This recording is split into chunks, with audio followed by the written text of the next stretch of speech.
Najprej nekaj besed o profesor dr. Borisu Krištofku. Profesor Krištofek je muzejski svetnik in vodja kustodijata za vretenčarje v Prirodoslovnem muzeju Slovenije ter sodelavec znanstveno-raziskovalnega središča Koper. Ukvarja se s sistematiko, poimenovanjem, filogenijo in biogeografijo sesalcev, z naravoslovnimi zbirkami ter zgodovino naravoslovja. Je avtor več kot 200 znanstvenih člankov in številnih drugih publikacij. Njegovo predavanje z naslovom Darwinov kaos ste si že lahko ogledali na spletni strani društva. Predavatelj poleg Darwina izpostavlja tudi zasluge njegovega sodobnika Alfreda Wallacea, ki je prišel do podobnih zaključkov kot Darwin. Na podlagi različnih virov analizira izhodišča in pomen darwinizma ter se sprašuje o vzrokih za kreacionizem, vse skozi pa pušča priprta vrata za nova spoznanja. V naslednjih minutah bo profesor Krištofek na kratko povzel svoje predavanje, potem pa ste vabljeni k razpravi. Boris, prosim, beseda je tvoja. Hvala. Ponovno se zahvaljujem Biološkemu društvu za povabilo, Minki in Alenki pa za organizacijo tega dogodka. Zlasti Minki, ki je morala z mano kar sem ji dobro preizkušal živce, se bojim.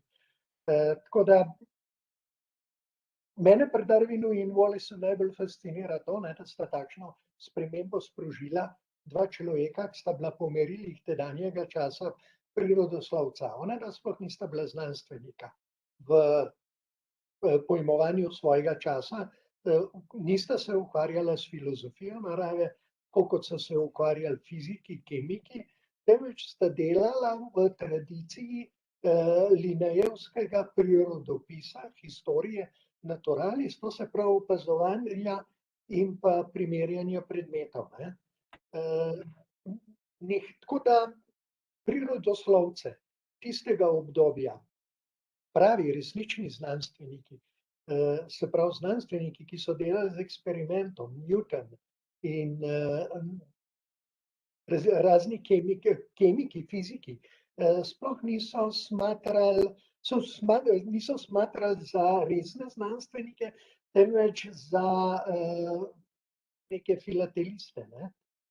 No in dejansko eno najbolj presenetljivih in najbolj revolucionarnih spoznanje je prišlo iz tega. Jaz sem tudi namreč prirodoslovec v osnovi, delam kot muzejski zoolog, kot delam na ohranjenem materialu, na zbirkah, čeprav je res, da se je od Darwina do današnjih časov ta meja med prirodopisom, neeksperimentalnim naravoslovjem, med naravoslovjem, ki se ukvarja z dogodki, ki so se zgodili, ki so enkratni, ki jih ne moramo v eksperimentalnem okolju ponazoriti. Do danes se je ta meja zbrisala. Mi lahko pač nastavljamo, delamo hipoteze tudi v takšnem miljeju in te hipoteze potem kredibilno testiramo in jih tudi lahko zavrnemo. Ampak vseeno, imam zelo prijeten občutek zaradi tega in prijetno občutek imam tudi zato, ker prirodoslovje ponovno dobiva na veljavi. Mi narave same, ali pa je ves čas prisotno, čeprav je bilo velikokrat tudi pisano, mi namreč narave ne moramo razumeti samo v laboratoriju. Treba je iti na teren, treba je opazovati pojave v njihovi enkratnosti, tudi neponovljivosti, so pač unikatni. Pri Darwinu in Wallaceu je naslednja fascinantna stvar v tem, da onadva, nihče od njiju ni bil niti profesionalc, oba sta se vzdrževala sama. Darwin sicer je živel od svojega precejšnjega premoženja, ki ga je pridobil z dobro načrtovano poroko. Wallace je pa živel kot proletarc. Hodil po svetu, zbiral prirodnine, jih prodajal in potem to izkoristil tudi zato, da je opazoval in sklepal naprej. No, oba sta opazovala, vendar sta tudi ves čas postavljala razlage.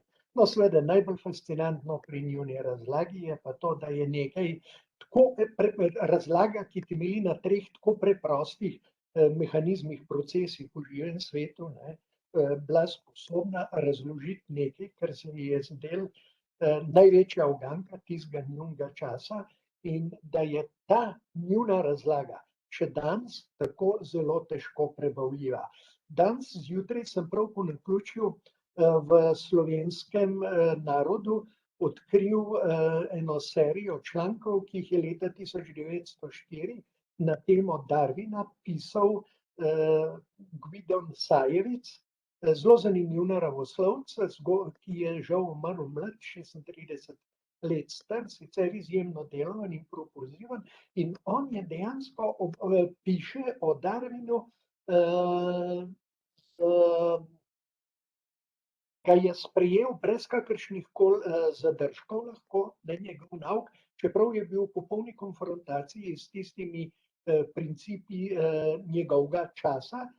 In dejansko govori tudi o kreacionistih, nisem prepričan, če je to besedo uporabil, recimo sklicuje se na Agassisa kot najpomembnejšega med njimi, da dejansko predstavljajo izredno veliko manjšino. Tako da danes, če z današnjega vidika gledamo te Sajovičeve besede, potem smo lahko malo presenečeni, ker kreacionizem je danes veliko bolj morda prisoten ali pa morda bolj agresiven, kot je bil pa v času, v Sajovčevem času, se pravi pred več kot celim stoletjem.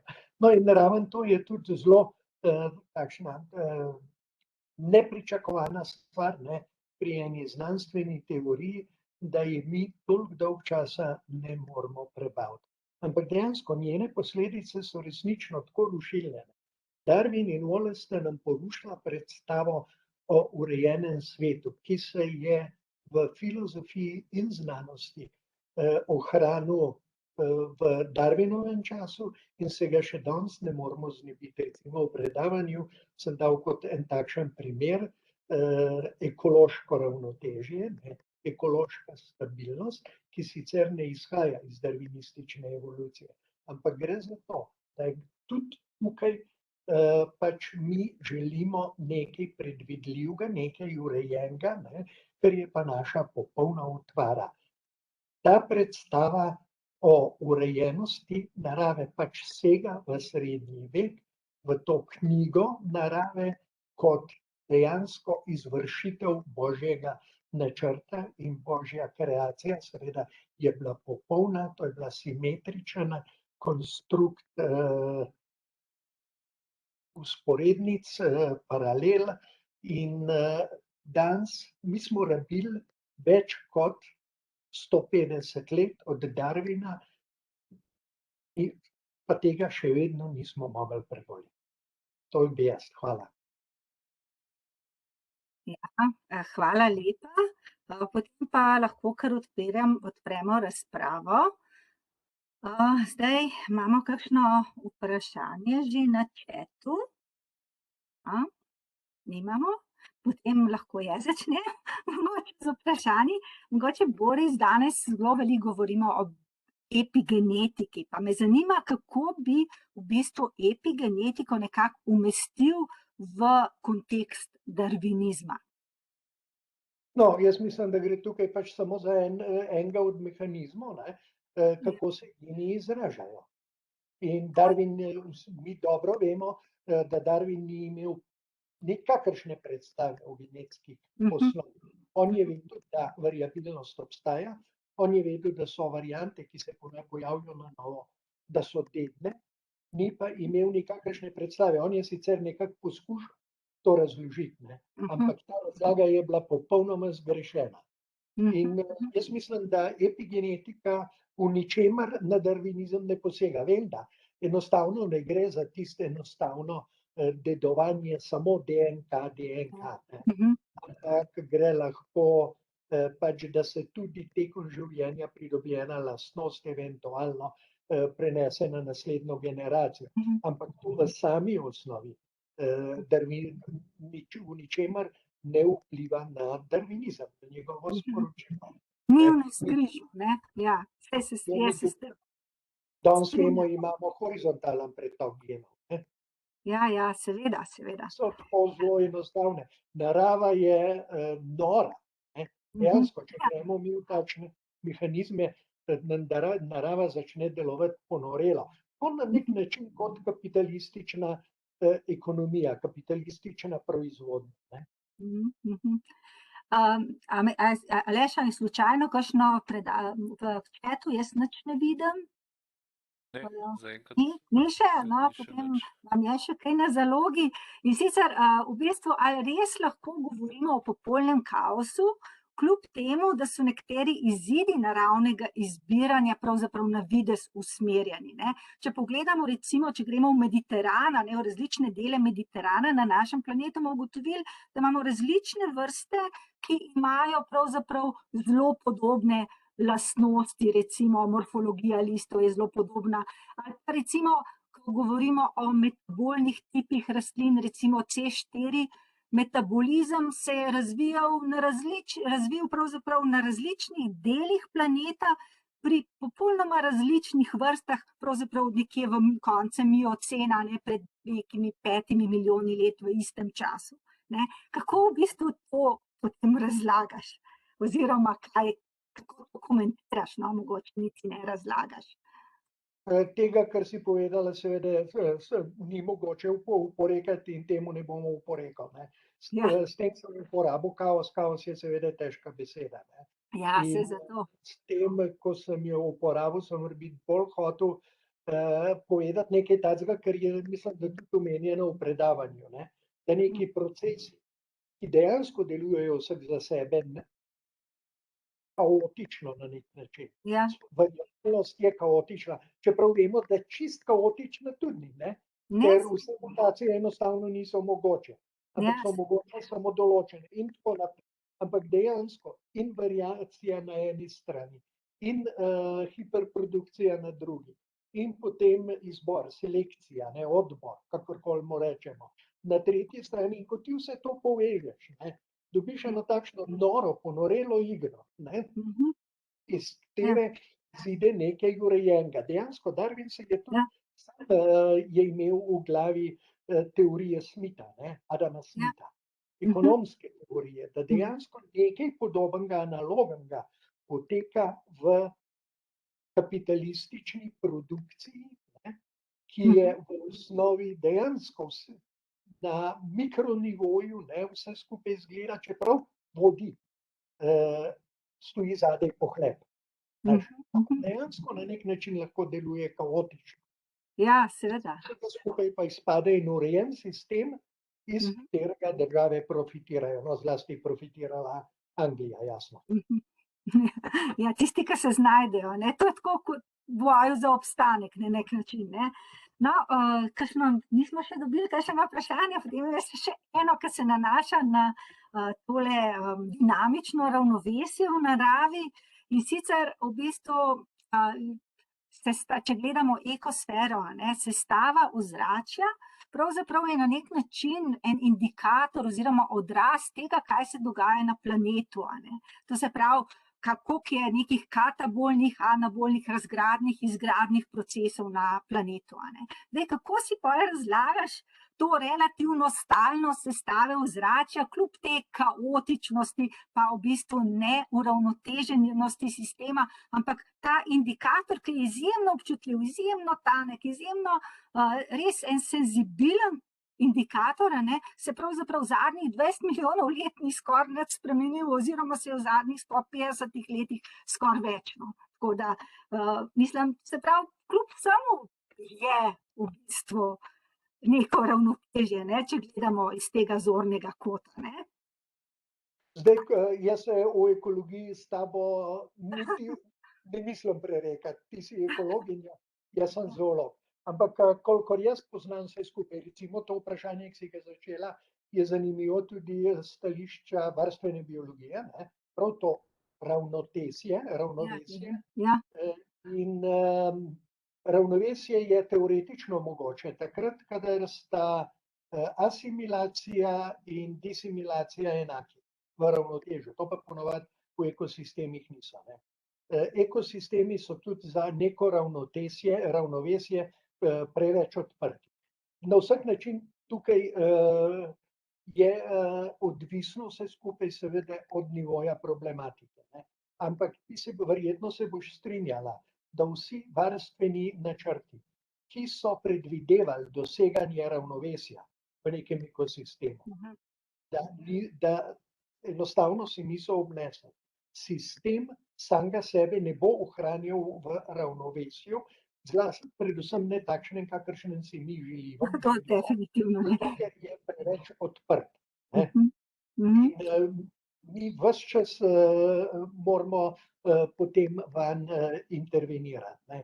In dejansko poleg tega je seveda tukaj še zmeraj vprašanje razmerij, če smo mi v naravo zaklenili, pogradili eno območje, pa je 5000 kvadratnih kilometrov, lahko veliko ali pa 20 000, je to saj za določene procese in skupine še zmeraj samo otok, ki je premajhen, da bi dejansko se lahko razvil recimo v evropskem gozdu katastrofe. Ne? Mi ne vemo, v kakšnih dimenzijah so te katastrofe bi normalno delovale. Ne? Tako da to ravnovesje saj v tem pogledu zagotovo ni primeren koncept. Ekosisteme je morda boljše, da jih obravnavamo kot odprte sisteme, ki se le redko ali pa morda nikoli ne povrnejo natančno tisto izhodiščno stanje. Ti tudi sama veš, boljše od mene, da imamo mi velike probleme, ko govorimo o ekosistemih. Imamo velike probleme s podatki, z monitoringi. Monitoringi so praviloma kratkotrajni. Vsaj takšni kompleksnejši monitoringi. Za evropski gozd, ki je dolgoživ ekosistem, ko 100 let ni ravno zelo velik, imamo mi lahko monitoringe na isti površini, ki so daljši od 20-30 let. Ne? Potem mi sestavljamo take površine v eno sliko, kar je dobro, ker druge možnosti nimamo. Ampak ni pa nujno, da dobimo res pravilen odgovor. In to so... Ja, s tem se absolutno strinjam. Ne? Samo jaz mislim, da je v naravi vedno vse lovljenje ravnovesja, ne? Da različni elementi sistema lovijo ravnovesje, zato, oziroma da govorimo o nekem dinamičnem ravnovesju. Ne? Zaradi tega, ker če imaš ti dokaj stabilne razmere, ne? Tako kot zdaj gledamo z vidika pač sestave atmosfere, ne? Ki je pač rezultat delovanja nekih bioloških sistemov na Zemlji, oziroma vsaj pretežen, ne v celoti, ne, imamo tudi kemične procese in tako naprej, ampak v glavnem, v velikem delu je pa odvisna od biocenoze, ne. Potem recimo že to, ne, to je nek indikator tega, da pravzaprav sistem stalno lovi ravnotežje. Tudi ledene dobe, če pogledaš, ne, nihanje CO2, nihanje temperatur, to so bile razmeroma majhni obsegi, ne, čeprav pač je to se zelo močno pokazalo v bioloških združbah, ne, ampak kljub vsemu je bilo pa res v bistvu neko lovljenje ravnovesja, vedno se je vračalo nazaj v določeno stanje. Ne. Tako da dejansko to je povsod, ne, se tudi če gledaš znotraj organizmov, recimo, če gledaš recimo uravnavanje vodnega potenciala v rastlini, recimo kot en tak proces, ne, tudi poteka v nekih takih v bistvu nihanjih. Enkrat en proces se sproži, ko je minimum, ne vem, vodnega potenciala, en se sproži, ko je maksimum in tako naprej. Ne? Tako da gre za neka obrnjena nihanja in lovljenje ravnovesja znotraj sistema. Tako da jaz mislim, da to je, ne, sam čim bolj na višjo raven gremo, bolj kompleksen je sistem in težje je pravzaprav to prepoznati, ne, in zdaj še z vplivom človeka in pa našimi pravzaprav drastičnimi vplivi, ne, je to pravzaprav še večja težava, ne. To se mi zdi, da je tako, no. Mislim, to je moje mnenje, kar se tiče, da pravzaprav je neko dinamično ravnovesje, je ustrezen izraz, se mi zdi, no, za pravzaprav dogajanje v ekosistemih, ne.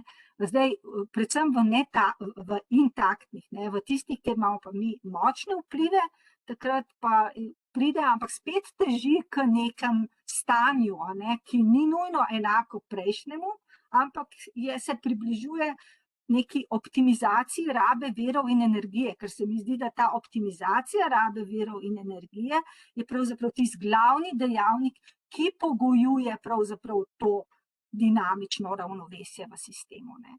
To je moje mnenje, no. Saj sem rekel, pač ti si ekologinja, te stvari zagotovo boljš poznaš. Na makroekološkem nivoju je verjetno predvidljivost precej večja, ne. Zato, ker gre za nekaj velikega in se ne izgubljaš v detaljih. Ampak če smem biti, ker nam je na nek način bližje, ne, če lahko postavim tukaj analogijo, ker je že Darwin videl, med naravo in med Smithovim svetom kapitalistične produkcije, tudi tukaj v tej družbi, ne, ekonomija deluje na nek način, ali pa družbeni sistemi financiranja in tako naprej, ne bi bili do določene mere uravnoteženi, ampak mi vemo, da države nimajo stabilnih, uravnoteženih budžetov, ne, da so ves čas v primanjkljaju, da primanjkljaj narašča, pa vse skupaj še vedno deluje, ne. Recimo v enem takšnem kontekstu zelo lahko sprejmem tudi naravo kot uravnoteženo, ne. Zelo težko pa sprejmem neko predstavo o naravnem ravnotežju, recimo, ki je tisto idealno, ne. In potem, če pa mi to naravno ravnotežje prizadenemo, pa joj, ne. Ja, ne, s tem se absolutno strinjam, ja, mislim, nekega idealnega ravnovesja ni, ampak je res samo neko približavanje določenemu ravnovesju, a ne, ampak približek določenemu ravnovesju, ne pa vedno istemu, ne. To je pač glede na razpoložljivost virov in energije, a ne.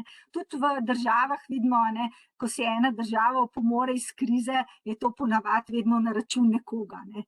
Ni zdaj zato, ker bi bili oni toliko boljši, a ne, ampak zato, ker so v bistvu se bolj znajdli, ne, pa so bili prvi, ko so enemu nekaj prodali ali pa karkoli drugega, no. Saj v glavnem. No, da se še malo vrnemo k biologiji, zdaj, a še kakšno tako vprašanje v povezavi s tem predavanjem, drugače imam jaz še enega na zalogi. Samo da pogledam. Recimo, zdaj, prej sva se že pogovarjala, ne, kako se svet hitro spreminja, ne, in v bistvu kakšne so razlike v dobrinah ali pa načinih delovanja med generacijami. Recimo ti si omenil način pisanja diplomskih nalog, ne, recimo, če omenimo prevozna sredstva, način komuniciranja in tako naprej, a ne.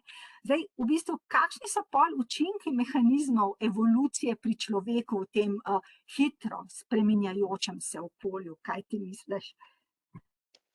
Prvi smo vrsta, ki se zelo počasi razmnožuje, ne. Mutiramo, ampak se počasi razmnožujemo.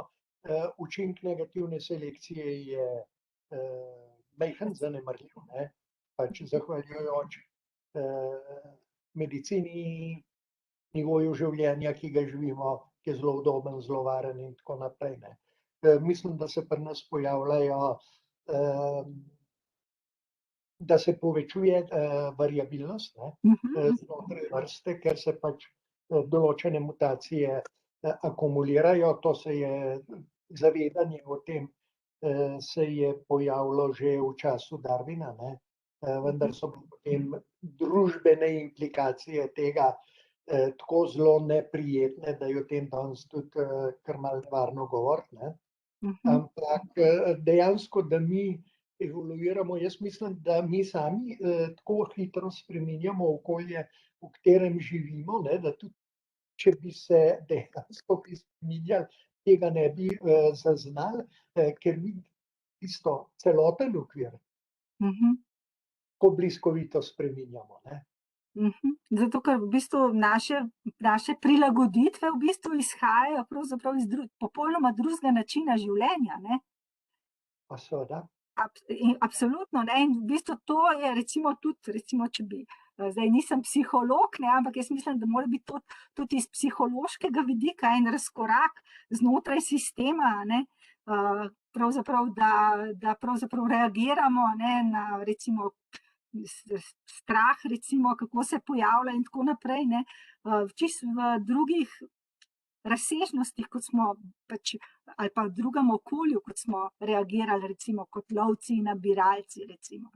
Tako da. No, seveda, saj to recimo Harari zelo zanimiv tukaj, ne, to svojo razlago pač, da mi živimo v takšnih ogromnih skupnostih, ne. Skupnosti so dostikrat mogoče, dokler vsak z vsakim lahko komunicira ali pa vsak vsakogar pozna, ne. Mi pa živimo v skupnostih, ki so nepredstavljivo večje, ne. In tukaj so povezovalni dejavniki potem odvisni od naših abstrakcij, od nekih modelov, ali je to religija, ali je to nacija, ali je to klan, ali je to politična pripadnost ali karkoli, ne, ki ustvarja nek občutek varnosti in tiste naše potešitve. Tu smo verjetno že prek meja darvinistične evolucije, ne. Čeprav nekateri argumentirajo, da je tudi govor še dejansko produkt darvinistične biološke evolucije. Ja, nič, hvala lepa. Zdaj pa prosim udeležence, če je še kakšno vprašanje, Aleš, daj ti preveri v chatu, jaz nič ne vidim tlele. Nobenega vprašanja? Ne, ni vprašanj. Ni vprašanj, ja.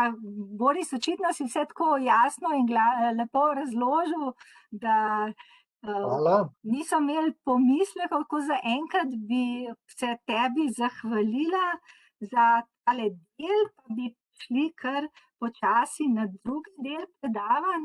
In sicer v drugem delu bomo prisluhnili izrednemu profesorju dr. Gregorju Belušiču. Dr. Belušič je predavatelj in raziskovalec na oddelku za biologijo, kjer se ukvarja z zoofiziologijo, nevrobiologijo in fotorecepcijo nevretenčarjev. Danes bom na kratko predstavil nekatere vidike sodobne biologije, ki jo je povzel po knjigi The Self-Assembling Brain avtorja Petra Robina Hissingerja. Upam, da sem prav to izgovorila. Te vidike je strnil pod naslovom Naravno izbiranje kot nujnost razvoja kompleksnih organizmov. Gregor, zdaj pa kar tebi prepuščam besedo. Hvala, Alenka, hvala organizatorjem za vabilo. Jaz bom, kot sem rekel, predstavil pod nekoliko tendencioznim naslovom tole knjigo, ki je pred mano, Self-Assembling Brain, Petra Robina Hissingerja. Knjiga je šla lani pri založbi Princeton University Press in jo moramo že zaradi tega nekoliko bolj v rokavicah prijeti, kar je bila podvržena seveda recenziji. Naletela je na kar velik odmev. Ta knjiga na en zelo zanimiv način poskuša ustvariti dialog, ki je doslej bil neobstoječ praktično, med ljudmi, ki se ukvarjajo z umetno inteligenco, se pravi pretežno računalničarji, matematiki in podobnimi, in biologijo. Umetna inteligenca naj bi temeljila na bioloških osnutkih, vendar to še zdaleč ni res in je naslov inteligenca samo približno toliko tendenciozen, kot je tendenciozen moj naslov mojega predavanja, da bom govoril o evoluciji. Ne bom govoril o evoluciji, ampak o tem dialogu med umetno inteligenco in biologijo. V ozadju se vrsti se več filmček, ki kaže izid ene popularne spletne igre Game of Life, kjer lahko postavite začetne pogoje in na osnovi par pravil ugotovite, ali celice preživijo, odmrejo, izrastejo, se razmnožijo in na osnovi tega dobite zelo kompleksne oblike, ki so na nek način kaotične, vendar deterministične. Iz istih pogojev začetnih dobite vedno isti rezultat, zaradi tega, ker so pravila jasna, čeprav rezultata ni možno napovedati. In to je v bistvu osrednja misel tega predavanja. Torej, zdaj je štartala igra življenja, upam, da tudi vam migota po ekranih, takoj vas bom odrešil. Torej, Če začnemo kar pri najbolj kompleksni stvari, ki jo lahko opazujemo v svoji okolici in notranjosti, to so človeški možgani, seveda organ, ki nas navdaja z vsem, kar mislimo in kar imamo, tehta 1,5 kg in tvori ga 86 milijard nevronov in prav toliko glija celic.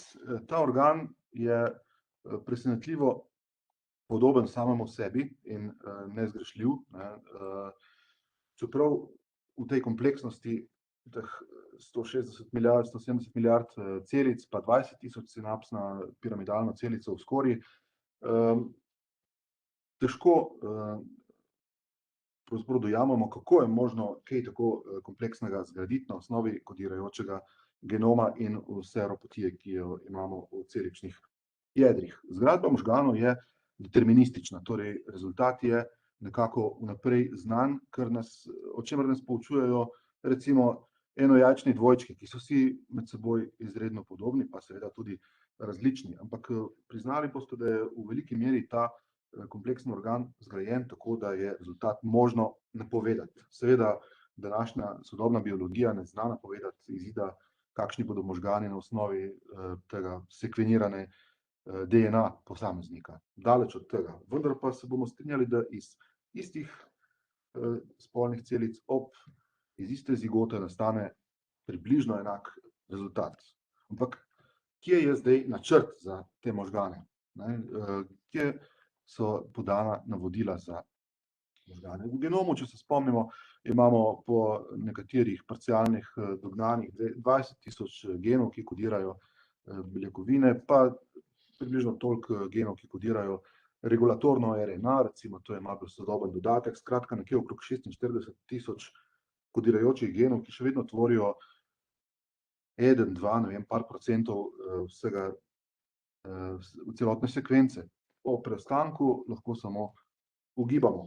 No, če se preselimo še na en drugi, bolj preprost organizem, katerega preprostost bomo takoj pometli pod preprogo, ker je ravno tako kompleksen, ravno tako posledica dolgotrajne evolucije, monarh. Njegovo telo v celoti tehta 1 gram približno. Možgani vsebujejo nekje 1 milijon, 2 milijona, pol milijona ali pa 3 milijone nevronov, skratka 6 redov velikosti, nekaj redov velikosti manj celic kot človeški možgani. Poleg tega, da so ti možgani izpred par let dokazano sposobni učenja,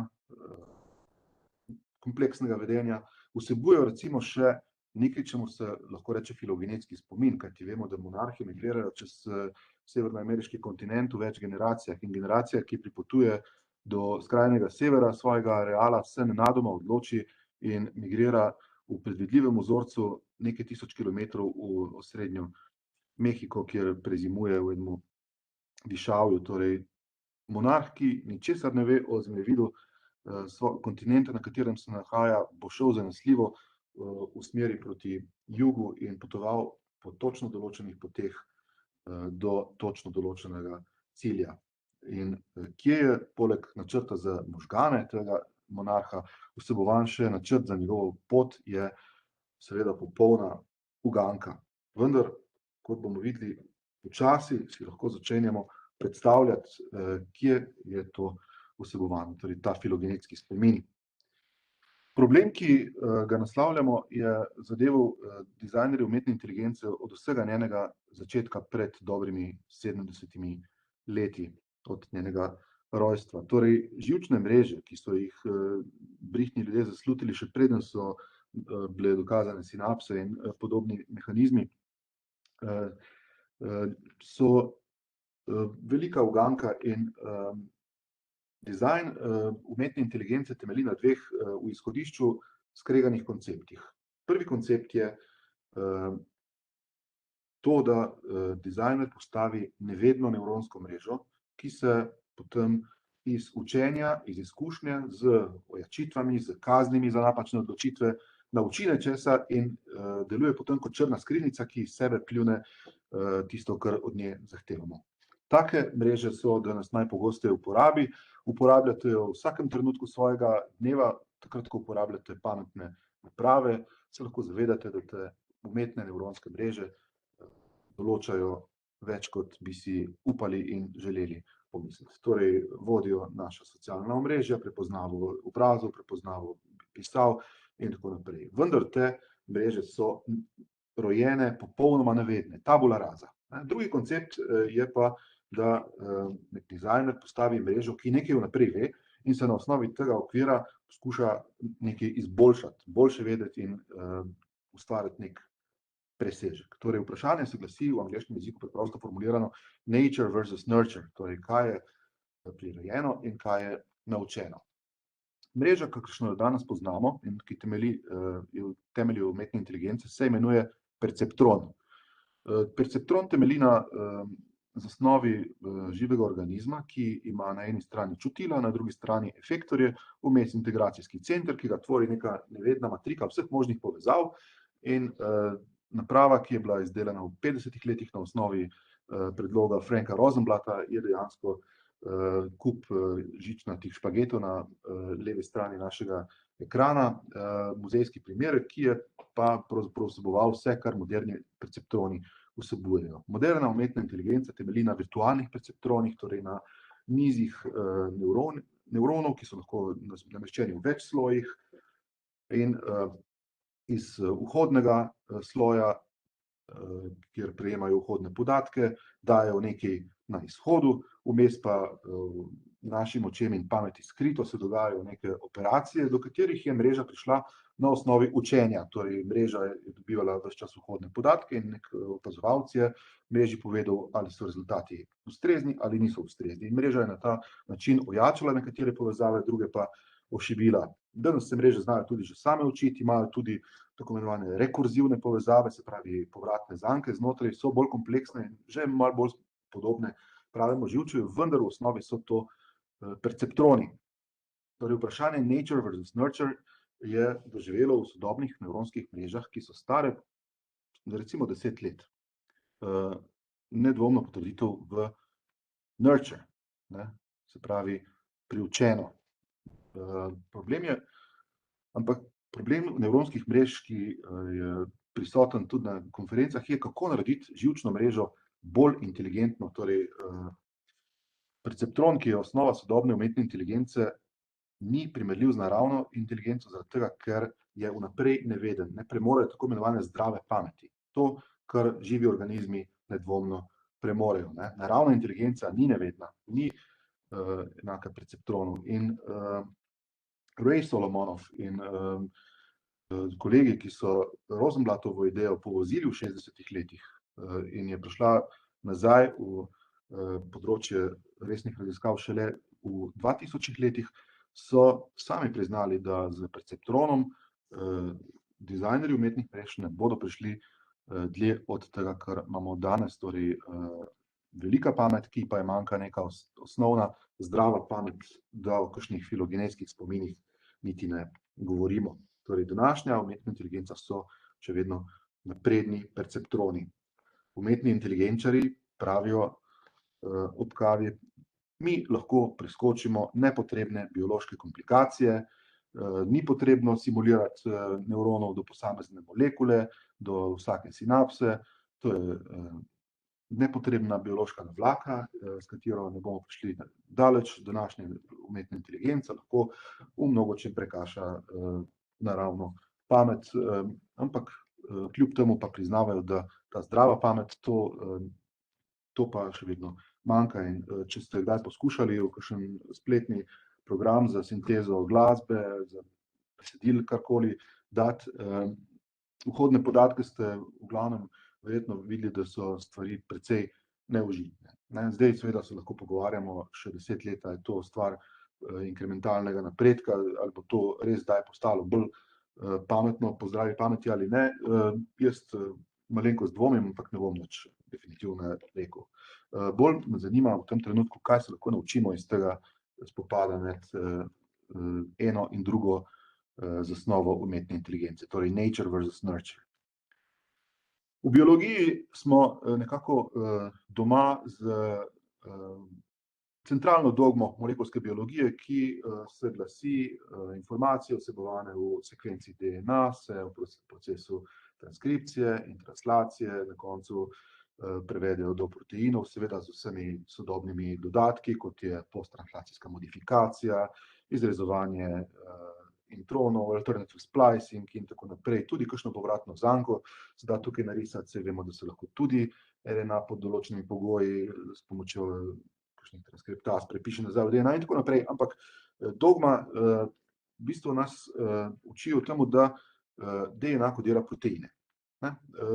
Izhodni podatek je beljakovina. Torej, kako v tem svetu centralne dogme lahko iz tega iztržimo kaj več kot samo proteine, ki so v nekih interakcijah.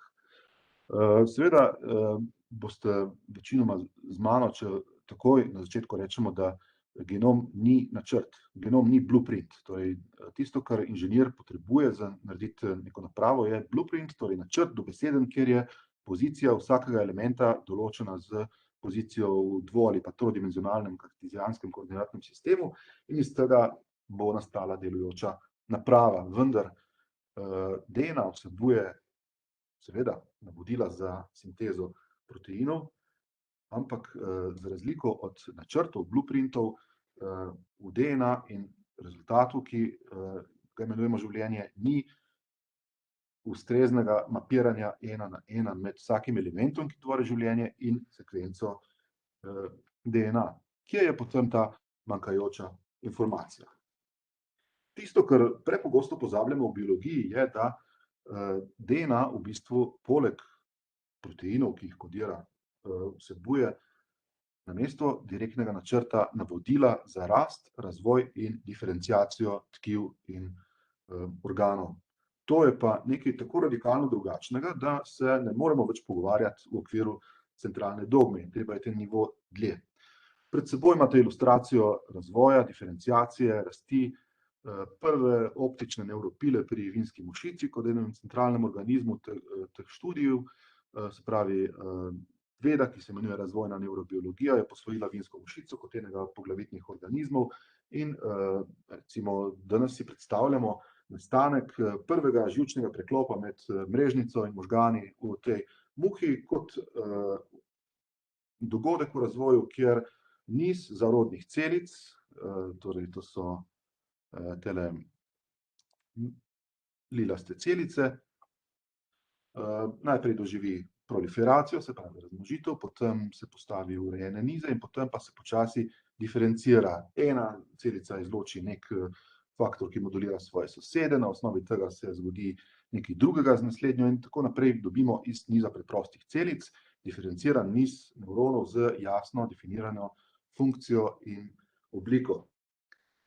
Pri tem torej proces vodi neverjetno majhno število dejavnikov, ki se imenujejo transkripcijski faktorji. Mrežnica in spodaj ležeča nevropila pri vinski mušici je eden izmed najbolj kompleksnih elementov v vidnem sistemu pri živalih, kajti določajo vezi, ki se imenuje neuralna superpozicija. Fotoreceptorji se na nek neverjeten način povežejo na dol ležeče nevrone, tako da iste celice, torej homologne celice iz 7 sosednjih očesc, ki vzorčijo isto točko v prostoru, konvergirajo na skupen internevron nekje v sredi teh lamine, te nevropile. Hisinger, ki je avtor naše knjige Self-Assembling Brain, je boter odkritja sekvence transkripcijskih faktorjev, spleta preprostih navodil, ki v 4 korakih pridejo z par ukazi do tega kompleksnega mreženja med fotoreceptorji in laminarnimi nevroni. Torej, to je njegova poglavitna dosedajšnja zasluga za znanost.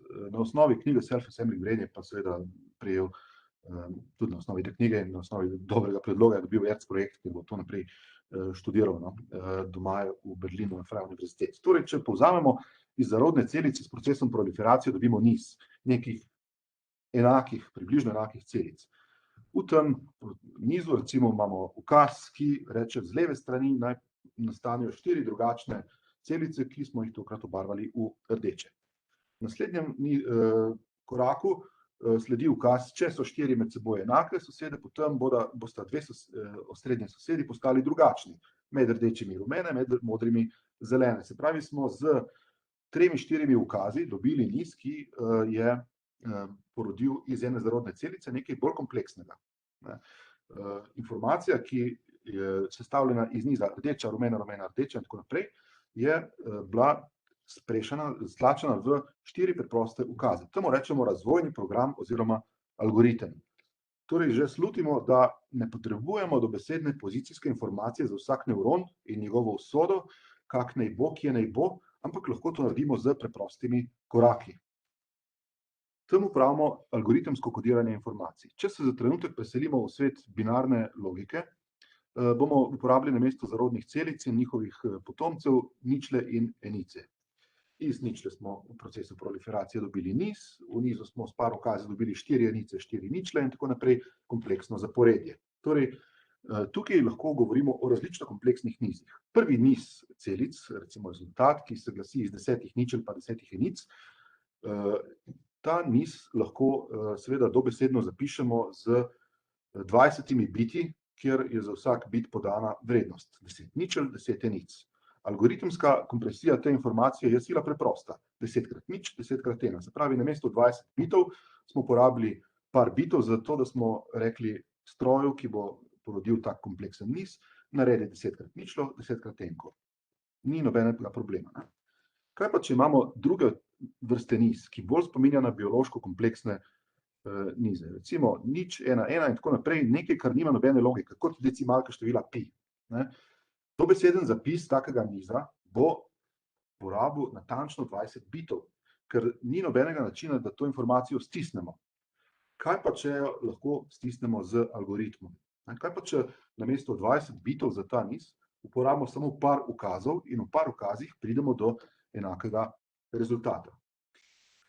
Zgornji niz, številka 1, ima nizko, spodnji ima pa visoko kompleksnost po Kolmogorovu. Andrej Solomonov in Andrej Kolmogorov sta očeta te veje matematike, logike, filozofije, kakorkoli.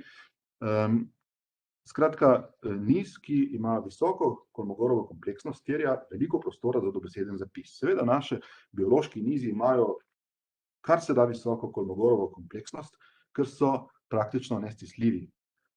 Seveda, rešitev za kodiranje takih kompleksnih nizov je algoritemsko kodiranje. Torej, kaj, če ta niz kodiramo drugače?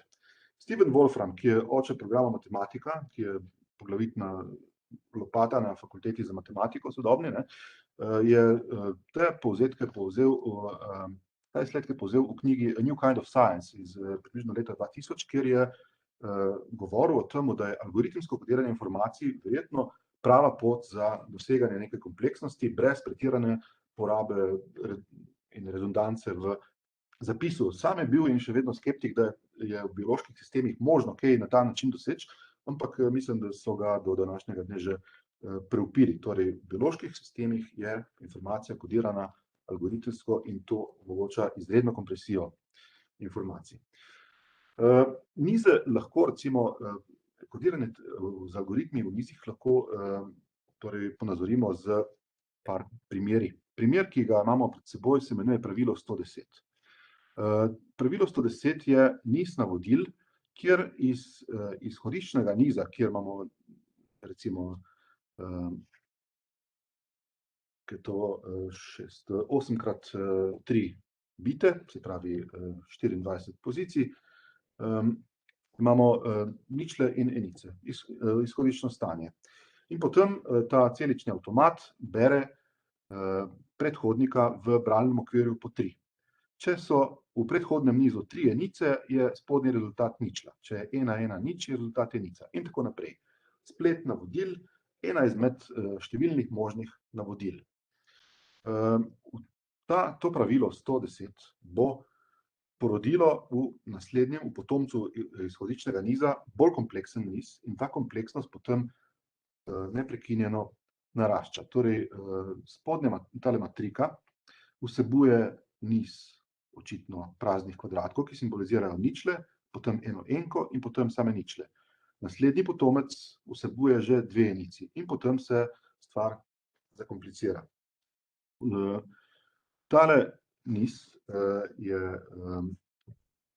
tudi Steven Wolfram vključil v knjigo, obdelal ga pa Matthew Cook, ki je bil precej kregan od Stephena Wolframa, ker mu je ukradel idejo in tako naprej, danes sta nekako soavtorja tega gnanja. Torej, pravilo 110 porodi en izjemno zanimiv rezultat.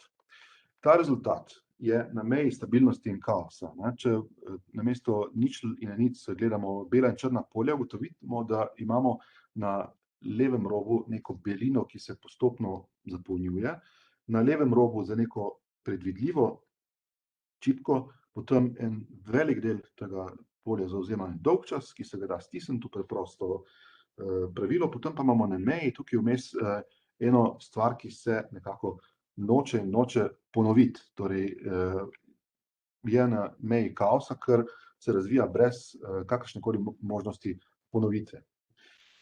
Matematiki so do danes dokazali, da je pravilo 110 tako imenovan Turingovo popoln sistem. To je matematik Alan Turing, ki je dobro znan iz zgodovine matematike iz dešifriranja nemškega vohunskega aparata Enigma in še česa drugega.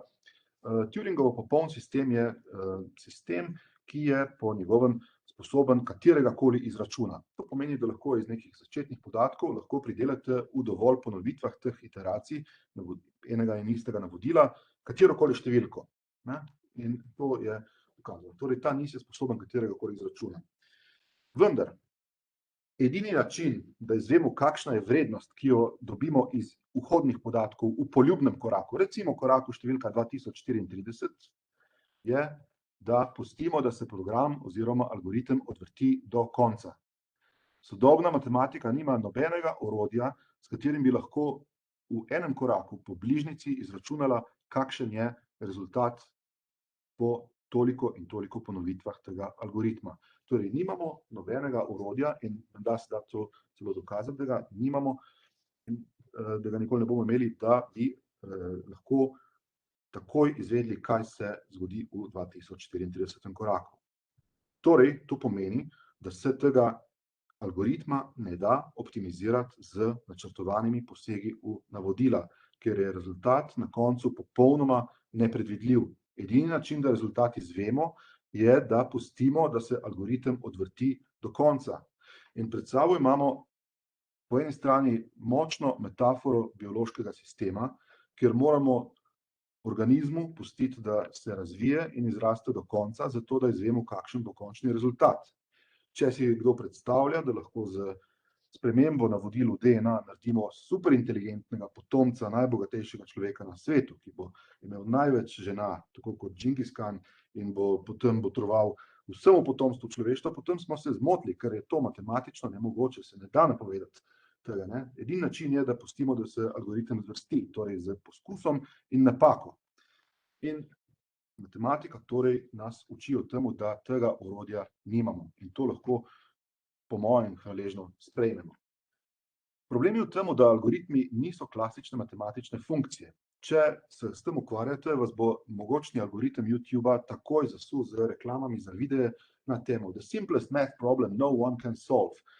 Ali pa This equation will change how you see the world, logistic map. Recimo spodnja enačba, ki se glasi xn plus 1, torej naslednji člen je koeficient r krat predhodni člen xn krat v oklepaju 1 minus predhodni člen. Temu se reče logistična mapa. To enačbo si lahko vtipkate v Excel, date v stolpec A niz naravnih števil od 1 naprej, potem pa v zgornjo vrstico varirati ta koeficient r. In recimo pri vrednosti r 3,8 ali pa 3,9 dobite takele kaotične rezultate. Nobenega orodja nimate, da bi izvedli, kakšen bo rezultat pri 44 iteraciji ali pa pri 80 iteraciji. Edini način je, da ta graf narišete, da odvrtite to do konca. Stari modri matematiki s takimi ugankami včasih zastrupljajo svoje potomce in oziroma ali pa jim svetujejo, naj se s tem nikar ne ukvarjajo, ker je to konc kariere. Ker dejansko matematika nima orodja za napovedati, kaj se bo zgodilo. In tukaj pred sabo imamo pravzaprav neke vrste kaos, neke vrste zmedo, ki pa je, kljub temu bomo se strinjali, deterministična. To pomeni, v naši enačbi bomo na poljubni iteraciji vedno dobili isti rezultat. In v tem je ta pristop, ta misel močna metafora tega, kar se dogaja v živih sistemih. Samo pravilo 101 je pa pravzaprav matematični dokaz, da je možno narediti Turingov popoln stroj z preprosto sekvenco nečesa, kar danes teoretični biologi pravzaprav enačijo z molekulo RNA kot zasnutkom te kompleksnosti, ki je omogočila življenje. Torej, RNA enačijo z Turingovo popolnim strojem. Torej, celica, ki smo jo nekje naciljali v naših možganskih skorjih, oblike številka 632 in tako naprej, konfekcijski model celice, na naslovu 212.000 mikronov po X, 927 mikronov po Y in tako naprej po Z-ju, je take in take oblike. To celico lahko podamo z nizom kompleksnih informacij ali pa z razvojnim algoritmom. Za algoritem bomo seveda porabili bistveno manj informacije. In katere so zdaj te informacije v živih sistemih? V našem genomu imamo okrog 2 do 3 tisoč transkripcijskih faktorjev, ki so že sami dovolj močni, da porodijo blazno kompleksnost. Vsi ti transkripcijski faktorji kodirajo gene, ki določajo razvojni algoritem. Ti geni so med seboj v povratnih zankah. Poleg tega imamo še nekodirajočo DNA, RNA in tako naprej. Torej, na ta način lahko od nevednega perceptrona pridemo k filogenetskemu spominu in informacija, ki je na koncu fantastična, je vsebovana samo v preprostih navodilih za rast in razvoj. Edini način, da iz skupka teh preprostih navodil dobimo kompleksen končni rezultat, je, da pustimo čas za rast in razvoj, v kar je seveda vložene ogromno energije in sredstev, kajti informacije ne moremo kodirati brez energije in sredstev. Nobena informacija ni poceni, še najmanj pa informacija o tem, kako naj nastane tako kompleksen organ, kot so možgani. Seveda energijo in sredstva lahko vložimo v to, da možgane zasimuliramo v celoti v superračunalniku, lahko pa damo samo par preprostih razvojnih navodil. Torej, genom, če sklenemo, ne vsebuje podatkov, ki dobesedno opisujejo možgane, temveč razvojni načrt za možgane. Torej, naš koncept kompleksnosti življenja se porodi v shemi, kjer iz genoma v procesu dekodiranja na račun obila časa in vložene energije v procesu rasti in razvoja dobimo fenotipe, najrazličnejše živčne mreže. In te živčne mreže lahko nazaj optimiziramo samo z procesom naravnega odbiranja, selekcijo. Nimamo nobenega orodja, možnosti in tudi ne načina, da bi načrtovano vnaprej optimizirali ta navodila za razvoj in pri tem vedeli, kaj bo na koncu ratalo. Enostavno je treba počakati, torej ni drugega načina. Genom torej vsebuje razvojni načrt, ne dobesednih opisov. Informacije se lahko odkodirajo samo v procesu rasti in razvoja in ta proces je v bistvu enak algoritemskemu razvoju. V algoritmih torej matematično dokazano ne moremo preskočiti stopenj razvoja in po bližnjici napovedati rezultata v enem koraku, temveč lahko ta rezultat samo izvemo, če pustimo, da se algoritem odvrti od začetka do koraka n. Torej je izid nenapovedljiv, pa vendarle determinističen. Vedno postane na koncu oblika sama sebi podobna. Možgani so vedno možgani. Torej je morda pot dobesedna simulacija do ravni vsake molekule, da bomo mogoče kdaj imeli superračunalnik, ki bo simuliral ves ta proces in z pospešenim ciklom vrtel te razvojne cikle. Odgovor je ne, kajti biološki sistemi so poleg tega, da jih kodirajo razvojni algoritmi, še posebej vsebujejo načrtovan šum, naključnost. Šum, ki je vsebovan v procesih, ki jih dobro poznamo, recimo generatorji naključnih protiteles, so krasen primer za ilustracijo šuma v sistemu, kjer je rezultat nenapovedljiv, pa vendarle optimalen, ker nas oboroži z vsemi možnimi protitelesi, za vse možne patogene. Drugi primer je šum v razvoju možganov. V možganih, tudi tako preprostega organizma, kot je vinska mušica, poznamo celice, ki so individualno specifične, ki določajo, da bo enojajčna dvojčica drugačna od svoje sestre, ker je to evolucijska prednost za preživetje vrste, da se ne obnašajo vsi organizmi na enak način. Če bi se vsi na enak način, bodo na vsi na enak način katastrofično propadli pod nekimi pogoji. Potem imamo generatorje naključnosti, ki vodijo nevrone pri izraščanjih, kajti naključno gibanje v smislu takse je edini način, da nevron v nekem gradientu razvojnega faktorja, neke kemikalije doseže svojo tarčo za visoko natančnost. Torej, naključnost je lahko generator preciznosti in tako naprej. Ta koeficient variabilnosti je predvidljiv na vseh nivojih in enak od molekule do populacije. raziskovalec, katerega predavanja močno priporočam v ogled po teh dognanjih, če se vas zaintrigirala, se imenuje Robert Sapolsky. Njegove knjige so nedavno na razpolago tudi v slovenskem jeziku prevedene. Niz njegovih predavanj, torej pod okriljem Univerze Stanford, vsebuje tudi poročilo o njegovih raziskavah, recimo, kjer je raziskoval koeficient variacije na temo testosterona. En njegov doktorant je šel gledati raziskave zadnjih izpred 10 let, tako da so že preživeli recenzijo časa, če ne že recenzijo recenzentov, in je meril z merilcem koeficient variacije, če je vtipkal v iskalnik testosteron, od molekule do populacije. Ugotovo je, da na vseh nivojih je koeficient variacije 18% v povprečju. In ta koeficient variacije, ta variacija ni šum, ki bi se zmanjševal z naraščajočo kompleksnostjo, ker se potem ta šum majhnih procesov izpovpreči in zmanjša. Ne, šum je enak od začetka do konca, torej življenje je tako kot fraktal, podobno samemu sebi, od najnižjega do najvišjega nivoja. In ta variacija, ta variabilnost je vgrajena zato, da je življenje maksimalno dobro oboroženo za spopad z končnostjo, z smrtjo. In ker nimamo bližnjic, torej je edina možnost za spreminjanje tega izida na smiseln način evolucija algoritma z naravnim odpiranjem. Edina pot do kompleksnih bioloških sistemov je evolucija z naravnim odbiranjem in torej je evolucija nekaka nuja, ker ni nobenih bližnjic in mislim, da je to sporočilo, ki ga lahko odnesemo iz take knjige, dragoceno za vsakogar, ki razmišlja o evolucijski znanosti, o biologiji in o razvoju kompleksnosti. Implikacije za družbo, za znanost so pa po mojem mnenju velikanske in na nek način odrešilne, ker si lahko malo vdahnemo v tej tekmi z tehnologijo. Mislim, da smo v polčasu nedvomno zmagali. Predavanje Roberta Hisingerja je pod okvirjem Royal Instituta na voljo na YouTubeu. Traja okrog uro, je čudovito podano, seveda več poudarkov na vsebini knjige, na umetni inteligenci.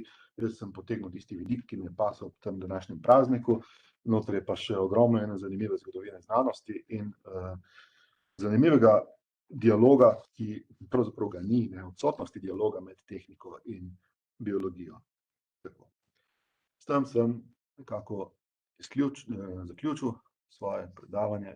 Hvala vam za pozornost in z veseljem se pogovarjamo naprej o tej temi. Ja, Boris, ne, Gregor, hvala, res hvala za tole predavanje. Mislim, da si nam možgane do konca vključil, pa ne vem, če smo vse razumeli, tako da bi te mogoče vse prosila, da čisto na kratko samo povzameš v bistvu, česa se lahko naučimo iz dialoga med razvojno nevrobiologijo in umetno inteligenco. Samo v ene par kratkih, enostavnih stavkih, pravzaprav to, kar si skozi govoril, še enkrat povzameš. Prosim. Mislim, da se v tem konkretnem dialogu lahko naučimo oziroma lahko spremljamo, kje so meje navadnega perceptrona, torej aparata, ki se uči v popolni nevednosti in na koncu proizvaja še vedno, se bomo strinjali, fenomenalne rezultate, kajti današnja sposobnost algoritma za prepoznavo oblik govora, za sintezo poljubnega slikarskega žanra in glasbenega žanra so fenomenalne, čeprav vsi nedvomno čutimo, da zdrava pamet ozadje še manjka. In te meje bomo zelo verjetno spoznali skozi razvoj umetne inteligence. Z zanimanjem pa bomo seveda opazovali, kdaj bo umetno inteligenco srečala ta zdrava pamet in ta sposobnost, ki umetni sistemi zaenkrat nimajo, torej sposobnost sklepanja na osnovi neke filogenetske izkušnje, zdrave pameti. Filogenetska izkušnja je pravzaprav nič drugega kot oblika zunanjega fizičnega sveta, ki biološke sisteme določa in določa njihovo pojavnost in telesnost. Torej, fizični svet je nekako zakodiran v tej filogenetski izkušnji, ker so seveda organizmi na najboljši možen način opremljeni s tem, da se s tem svetom spopadajo in na njem orientirajo.